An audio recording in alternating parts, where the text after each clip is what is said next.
Good morning, everyone. Today we will start a new chapter that is Sources of Business Finance. एक business को funds की ज़रूरत पड़ती है ताकि वो अपनी सारी की सारी एक्टिविटीज़ को कैरी आउट कर सके, परफॉर्म कर सके। जैसे कि उसको एडवर्टाइजिंग करनी है तो उसको फंड्स की ज़रूरत तो पड़ेगी ना।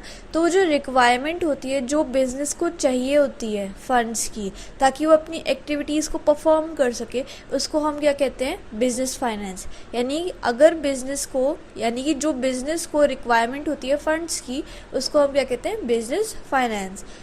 एंड बिजनेस को हर स्टेज पर फाइनेंस की ज़रूरत होती है। अगर उसके पास फाइनेंस या फिर एडिक्वेट फंड्स नहीं होंगे तब वो कोई भी एक्टिविटी परफॉर्म नहीं कर सकता, राइट।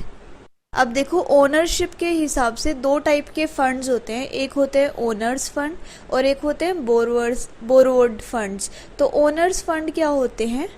मतलब थोड़ा थोड़ा नाम से आप कनेक्ट कर सकते हो कि ओनर्स फंड यानी मालिक के पास जो पैसा है, जो बिज़नेस के मालिक के पास जो पैसा है और वो पैसा वो बिज़नेस में लगाता है, उसको हम क्या कहते हैं? Owners fund. अब थोड़ा पढ़ो डेफिनेशन।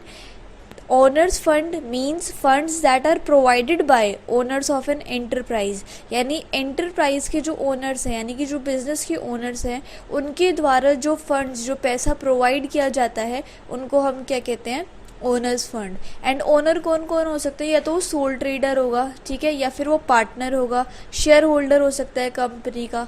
एंड कैपिटल के अपार्ट में भी, कैपिटल के अलावा में भी इट ऑल्सो इंक्लूड्स प्रॉफिट री इन्वेस्टेड इन द बिजनेस। कभी कभी जो उनको बिजनेस से प्रॉफिट होता है वो दोबारा से वो बिजनेस में री इन्वेस्ट कर देते हैं, वो भी ओनर्स फंड में काउंट होता है। अब ये देखो, ओनर्स फंड में हम क्या क्या पढ़ेंगे? Equity shares, preference share, retained earning, GDR, ADR and IDR। Okay, तो स्टार्ट करते हैं सबसे पहले शेयर्स से।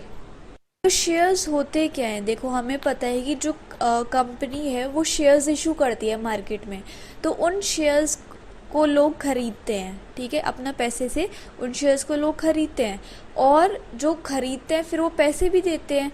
तो जो पैसा कंपनी को मिलता है शेयर्स बेचने के बदले, उस कैपिटल को, उस पैसे को हम क्या बोलते हैं? शेयर कैपिटल, ठीक है। मान लो आपकी कोई कंपनी है एंड आपने अपनी कंपनी के शेयर्स इशू करे हैं एंड वो मार्केट में बेच दिए। अब जितने लोग उसको खरीदेंगे तो उसका पैसा सारा का सारा आपकी कंपनी को मिलेगा, राइट। और जो पैसा आपको मिलेगा उसको आप क्या बोलोगे? शेयर कैपिटल, क्योंकि ये जो कैपिटल है वो शेयर से आई है, राइट। शेयर की डेफिनेशन देखो, जो कैपिटल होती है कंपनी की, जो कैपिटल होती है कंपनी की, उसको हम डिवाइड कर देते हैं स्मॉल यूनिट्स में, ठीक है। किस में डिवाइड कर देते हैं हम? छोटी छोटी यूनिट्स में। एंड वो एक यूनिट क्या होती है? शेयर होती है, राइट। जैसे कि मान लो अगर एक कंपनी इशू करती है 10,000 शेयर्स, एक कंपनी ने इशू करे 10,000 शेयर्स और एक शेयर की कीमत कितनी है? 10 रुपये। तो अगर आप 10,000 शेयर को 10 से मल्टीप्लाई करोगे तो आपकी कितनी कैपिटल होगी कंपनी की? 1 लाख। तो इससे आप अपनी कंपनी की कैपिटल निकाल सकते हो, राइट।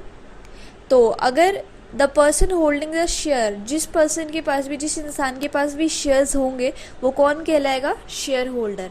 अब दो टाइप के शेयर्स होते हैं, एक होता है इक्विटी शेयर और एक होता है प्रेफरेंस शेयर। तो इक्विटी शेयर्स क्या होते हैं? Equity shares represent the ownership of the company. ये एक कंपनी की ओनरशिप को रिप्रेजेंट करता है।